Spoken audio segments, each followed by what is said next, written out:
एक गहरा जंगल, चार भाई एक एक कर गिरते हुए और एक अनजान रहस्य जो उनकी किस्मत तय करने को तैयार है। रुक जाओ मनुष्य, इस जल को पीने से पहले मेरे प्रश्नों का उत्तर दो। गलती करने पर केवल मृत्यु तुम्हारा भाग्य होगी। धर्मराज युधिष्ठिर सरोवर पर पहुंचे, लेकिन क्या वे इस चुनौती को पार कर पाएंगे? क्या उनके ज्ञान और धर्म का सहारा उन्हें और उनके भाइयों को बचा पाएगा, या यह परीक्षा उनकी सबसे बड़ी हार साबित होगी?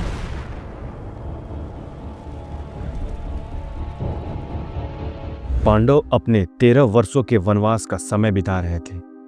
इस कठिन समय में वे जंगल में भ्रमण करते हुए अपनी दैवी शक्तियों और मानवीय सीमाओं का परीक्षा दे रहे थे। एक दिन गहन तपती दोपहरी में पांडवों को तीव्र प्यास महसूस हुई।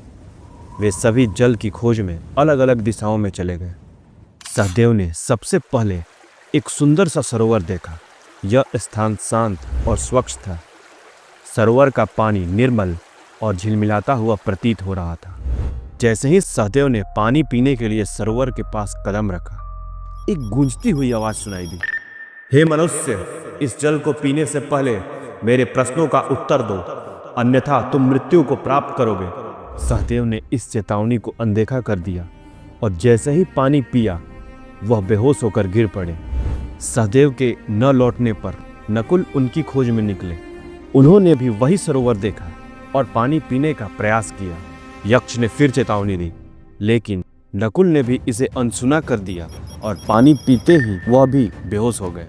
इसके बाद अर्जुन और भीम भी बारी बारी से सरोवर पर पहुंचे। अपनी वीरता और शक्ति के गर्व में चूर उन्होंने भी यक्ष की चेतावनी को नजरअंदाज किया और जल पीने का प्रयास किया। परिणाम स्वरूप वे भी सहदेव और नकुल की तरह बेहोश होकर गिर पड़े। अंततः युधिष्ठिर अपने भाइयों की खोज में सरोवर पर पहुंचे।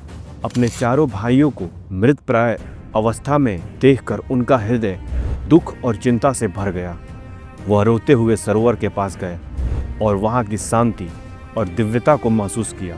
तभी एक यक्ष की गूंजती हुई आवाज सुनाई देती है। हे धर्मराज, इस जल को पीने से पहले मेरे प्रश्नों का उत्तर दो, अन्यथा तुम्हारा भी यही हश्र होगा। युधिष्ठिर ने शांत स्वर में कहा, हे दिव्य यक्ष, मैं आपके प्रश्नों का उत्तर देने को तैयार हूं। कृपया प्रश्न पूछिए। यक्ष ने अपने प्रश्न पूछने शुरू किए। हर प्रश्न जीवन के गहरे सत्य और धर्म के मर्म को उजागर करता था। युधिष्ठिर ने अपने धैर्य और ज्ञान से हर प्रश्न का उत्तर बारी बारी से दिया। यक्ष का प्रश्न, दुनिया में सबसे तेज क्या है? युधिष्ठिर का उत्तर, मन सबसे तेज है, क्योंकि यह पलक झपकते ही कहीं भी जा सकता है। यक्ष का दूसरा प्रश्न, सबसे बड़ा धर्म क्या है? युधिष्ठिर का उत्तर, सत्य सबसे बड़ा धर्म है। यक्ष का प्रश्न, पृथ्वी से भारी क्या है? युधिष्ठिर का उत्तर, माता पृथ्वी से भारी है। यक्ष का प्रश्न, आकाश से ऊंचा क्या है? युधिष्ठिर का उत्तर, पिता आकाश से ऊंचे हैं। यक्ष का प्रश्न, संसार में सबसे बड़ा आश्चर्य क्या है? युधिष्ठिर का उत्तर, हर दिन लोग मृत्यु की ओर बढ़ते हैं, फिर भी सोचते हैं कि वे हमेशा जीवित रहेंगे। यही संसार का सबसे बड़ा आश्चर्य है। यक्ष का अगला प्रश्न, क्या त्याग करने से मनुष्य कभी दुखी नहीं होता? युधिष्ठिर का उत्तर, क्रोध का त्याग करने से मनुष्य कभी दुखी नहीं होता। यक्ष का अगला प्रश्न, कौन व्यक्ति सच्चा धनवान होता है? युधिष्ठिर का उत्तर, संतोषी व्यक्ति सच्चा धनवान होता है। यक्ष का अगला प्रश्न, संसार में सबसे विचित्र बात क्या है?